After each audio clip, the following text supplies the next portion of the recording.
Hello and welcome back to VBuzz. You're still here with myself, Sharita and Ruben. Yep. Now, I don't know if you caught last night's show, Ruben, but Swarna and I were discussing a very interesting fact about Malaysia, that in the future we're kind of going to be going into an aging population. Right. Did you know that? No. So we were talking about kind of ways to remedy that. Okay. Now, here's another issue that we're going to have to be thinking about remedying on a global scale. The unfortunate truth about the state of our planet is that the generations before us have been major contributors to climate change. Wow. While there are rigorous efforts around the world to remedy the current situation, it will take decades, maybe even millennia, to reverse. Regrettably, it is the youth of today who will bear the brunt of global warming, as they are likely to live longer into the future. And this means living with the consequences of current environmental decisions. As this is the case, it's important to get young people involved in the efforts to revive the planet. We're sitting down today with Monisha Mohandas, a recent graduate of the Wildlife Institute of India, who tells us a little bit more about why youths need to start considering careers in conservation. Welcome to VBuzz, Monisha. Thank you. All right. Thank you so much for being here, Monisha. And of course, you recently completed your master's in wildlife sciences. Congratulations on that. Thanks. Which included some field work as well, right? Yes, it did. So tell us a little bit about your work in conservation itself. So for my work, I actually looked at the ecological aspects of free-ranging dogs in Rajasthan, the Thar landscape in India. Right. And what I was actually looking at was, I was looking at the dog population in that landscape, as well as their diet and what activities they carried out within the day. So we had to actually radio collar these dogs. We collared about 9 dogs, and we followed them continuously for about 876 hours. And from that, interestingly, we found out that these dogs hunted wildlife as part of their diet. And the wildlife that we're talking about here is the Indian gazelle, and also another antelope known as blue bull, or commonly referred to as nilgai back then in India. Right. Wow. Interesting. Yeah, I've definitely not heard of, dogs being able to kind of hunt wildlife. That's very interesting. Yeah. As well as everything that you kind of studied, I'm sure there's a lot of topics that are very diverse, but were you involved in any conservation efforts before deciding to pursue your education? Well, when I was younger, during my school days in primary school and secondary school, I did volunteer for a lot of conservation and also other social causes. But at that point of time, I didn't have a goal in mind that I will definitely be joining the conservation career in the future. So that just happened. Right, but I'm kind of curious because most kids, like, there's this guy, Nathan Keel, who his dad brought him hiking and all that when he was very, very young. And he had that appreciation for nature through that, right? How was it like for you growing up? Interestingly, it was also the same. I mean, through family, we used to actually organize these small excursion trips within the country and occasionally outside as well. Right. And so during these excursions, for example, we went night trekking in Fraser's Hill, and then we went to the mangrove forest in Matang in Perak. Right. And fortunately, I actually got to visit Masai Mara in Kenya, where we went on game drives and saw the animals there. So these small excursions actually then built my curiosity about the animal kingdom, and I think that's where it all started. That's why I got interested. Right, and how old were you then when you went for all these excursions? It started since primary school, and I think the turning point was when I actually attended this particular conference when I went to Masai Mara in Kenya, and that was when I was actually just finishing my high school. So yeah, that was the turning point. And growing up, were there any kind of role models or people in the wildlife conservation arena that you looked up to?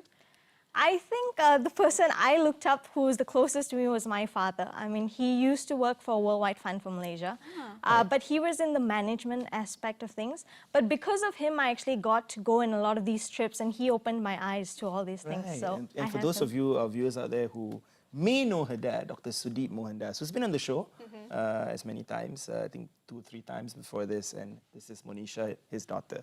Right, fantastic. So, what sort of opportunities to get involved in conservation projects are available to young Malaysians right now? Well, based on my experience, I would say there are actually 2 types of conservation projects. One will be a long-term. When I'm talking about long-term, I'm talking about a minimum of 2 to 3 months, where young Malaysians can actually volunteer or do an internship in conservation organizations, like, for example, Worldwide Fund for Malaysia, Wetland International Malaysia, or even Malaysian Nature Society. And then the other type of project is if students or anyone who actually wants to get involved in short-term projects. So we're talking about probably 8 days to 2 weeks. And these projects actually happen globally. And you can actually check them out through Earthwatch Institute or Biosphere Expeditions.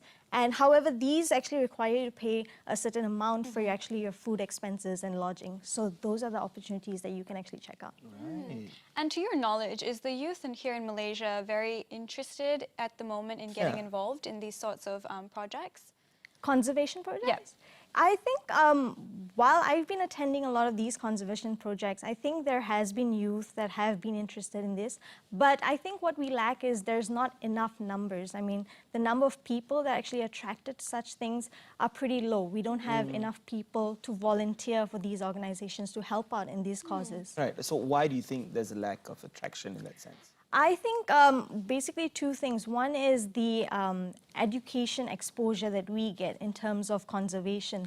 A lot of schools, what we lack is we don't have these nature camps. We don't have these outdoor events that we actually get to go to, experience nature, and then see a different side of things rather than just learning about them in the classroom. Right. As opposed to, say, 20 years ago or 10 years ago. Exactly. And I think the other thing is also family plays an important role in this. I mean, like my family, we used to go for these trips. And I think family is the one that brings the kids together and makes them realize, okay, there's something else out there. Yeah, which leads me into my next question with you know, we always speak about technology, social media, blah, blah, blah, and how, you know, technology with iPads and mobile phones and video games being what it is today are more attractive to kids these days, right? Yeah.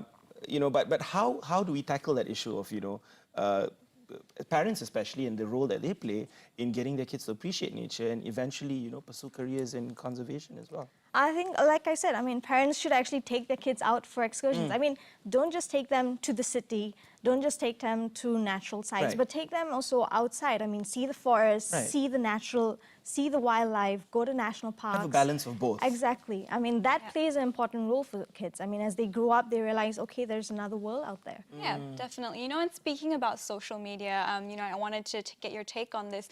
Last year, there were a lot of news about, you know, animals in the media, specifically being killed for no reason and being abused, especially people, you know, taking photos with rifles on top of wildlife. And that kind of sparks outrage in people for a moment, and then it fades away and people forget. What is your take on social media portraying these issues? I think social media is a good platform to actually share these issues. But I mean, like you mentioned, it stays for a while and then it dies out later on. And I think that's where we need a lot of people to actually continue that spark, you know, get the message going that although it just lasted for a while, these issues are still going on even elsewhere at this point of time, at this day. And I think that's really important. We should actually get those messages across, not only at that point of time, but keep on doing so. Right, and you know, people watching out there are probably wondering also that, you know, if you want to be involved in conservation, you either got to be like a super scientist or like an environmentalist. You know, you got to be professional at something to be involved in conservation. But I guess it's not necessarily the case, right? I mean, what kind of careers can one pursue in conservation if, you know, you're not a scientist or an environmentalist? Honestly, that was a question I was asking myself when I was still young, because we weren't told as kids what careers, opportunities do we get if we want to enter the conservation field. I mean, all we're told is, like you said, either be a scientist or environmentalist. But what I realized is there's actually a lot of other careers out there that come under the conservation field. So you can be interested in photography and you can do wildlife photography, and that's a form of conservation. Or you can even actually, if you're passionate about law, you have environmental law, and that's another way. And there's even environmental engineering, where like recently we have a lot of these things where they're actually building eco-bridges between two forest patches, which have been fragmented because of roads. And so environmental engineering actually helps in that way. And then you have those that want to do on-the-ground research. So you have the research aspect of things. And obviously, for those who want to become lecturers or professors, academicians, that's also another form of conservation. So you have quite a few. Quite a few avenues in that. And for anybody who's interested and kind of want to find out what career opportunities they have in wildlife conservation, is there any avenue they can go down to get more information? Unfortunately, that's one thing we're lacking. I mean, places of who can we talk to, where can we get information. The best that we can do at the moment is use Google. Yeah. I mean, Google is your best friend at the moment. I mean, type out keywords and probably you might get something relevant to what you're looking for. Right. So, we hear so much about young people getting involved in, volunteering, especially in our show here. We've invited quite a few for social causes and environmental efforts, so to speak. But do you think this is actually true in the big world out there, and, here in Malaysia? I think we are seeing quite a number of volunteers among youths and all that. But in terms of the quantity of volunteers that we're getting, I don't think it's enough. I mean, if we actually speak to people who are part of these organizations who are trying to attract volunteers, what they tell us is that they're still lacking in the number of volunteers they're getting. And I think the reason being is that a lot of us nowadays, we volunteer for something either because it has an impact to us, because we get something in return, or because of a particular reason that we want to achieve a certain goal, and that's why we're actually doing this particular thing. And whereas volunteering, you actually have to do it willingly. I mean, it has to come because you want to do it. So we see numbers, but I don't think we're seeing that many. And as you mentioned earlier, Monisha, that, a lot of it stems from the reason being there isn't enough education on the matter. And a lot of people are of the belief that everything has to start at the grassroots level. Do you believe that there will be more participation in conservation efforts if this sort of education was made available to youths right from an early age? Yeah. I think definitely. I mean, if students actually got to receive this education about environment, they will definitely be more passionate about it. But I think one thing that is important is not just receiving the education, but also how this education is given. I mean, if the education is just given in class, where the students are just sitting down in class and listening, I mean, it really doesn't help because they're not actually getting anything at the end of the day. But if you actually get them together and then bring them out for a one-day trip or a few days out in the field, and then you see things more differently because students are actually getting involved, participating, and doing hands-on. And then that's what forms their mentality about the environment at the end So of I it. suppose, like a co-curriculum subject in school perhaps would be the better option, where they go out and get to do stuff instead of just sitting and listening theoretically what should be done and how to protect, right? Yeah, definitely. Brilliant. When I was in school, they did take us on a few excursions. I remember one of the most famous ones being, the ostrich farms. And that kind of made us understand a little bit more about wildlife. But are there any other kind of venues that are appropriate to take, young children on that is quite accessible here in Malaysia? And that would attract them as well. Yeah, I think definitely. I mean, Malaysia has quite a number of national parks, forest reserves, and all these places actually cater for students. They organize activities for students. So it's actually important for the school and the teachers to play a role and contact these people and then find out if there's any activities that can be organized for these students if they come over, what's the price, how long is it for, that kind of thing. Right, So. and Monisha, you're doing some great work in Rajasthan yourself, right? So share with us some exciting stories that, you've experienced so far throughout the work that you've been doing in Rajasthan. It was actually very interesting because when I came in December, and that time was the cold period. And interestingly, the desert at the cold is really cold. And it's not just in the morning or night. You have the cold period the entire day. So when we were actually radio collaring one of our dogs, because we wanted to actually monitor these dogs where they were moving, so we actually had to tranquilize the dog and then put a collar on it. And there was this one particular dog that was so sturdy, we actually had to tranquilize him and dart him 4 times before he decided, okay, that's it, I'm out. So that's one of the interesting experiences I had with these dogs. And also the other thing was actually seeing them hunt wildlife. It was something new because it got you thinking, you always see dogs as your pet or some dog down the street. But these dogs, they look exactly like that.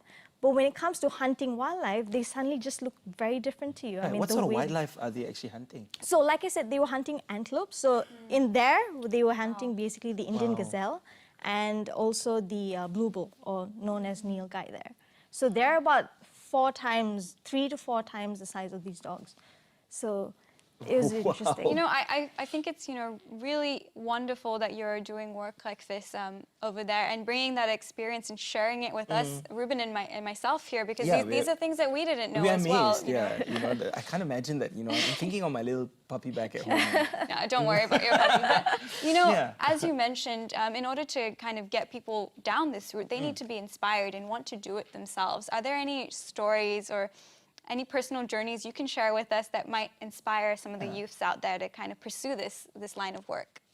I would say one of the interesting stories I had was when I actually went on the game drive in Masai Mara in Kenya. I think that was the turning point for me when I decided, okay, conservation is something I'm interested in. And one of the interesting journeys there was when we went on these game drives, we actually got to see the animals in their natural habitat. And there were no cages, no man-made interventions, except for obviously, you know, making sure that animals don't come out Yeah. from the whole thing. And one thing interesting is you suddenly see how all these animals, right, belong in one area and how they all have their certain role to play, Yeah. you know, in bringing the ecosystem to life. And suddenly you're like, that's amazing. I mean, you can be 10 feet away and you suddenly see a group of lions just walking past, and They're not aggressive? Or- they're not aggressive as long as you don't harm them. And that's Right. and at that point of time, you're suddenly like, wow, you know, this is really cool. Wow. Sounds very cool. Sounds like the African safari, but it's exciting, yeah, But that's the thing, you know, it's one of those things where I believe that parents and have to play a huge role with the kids these days and making sure that they are exposed as much to nature in order for them to learn to appreciate it in the first place, right? Definitely. All right, thank you so much, Monisha, for being Thank you so Thank much. you. All right, keep up the good work, and there you go. I hope, you know, for you guys who've been watching out there, you know, if you have that interest already, just don't sit and wait. Of course, you know, there's so many places. You can always Google and find out how you can get involved in conservation. Yeah, you know, I definitely think that story about, you know, kind of seeing how cool it is to actually see animals in their natural habitat. And, you know, that's how the world is supposed to be. We should all take a bigger interest. Yeah, and when we come back from the break, we're going to be speaking to the people from Good Kids, so stay tuned.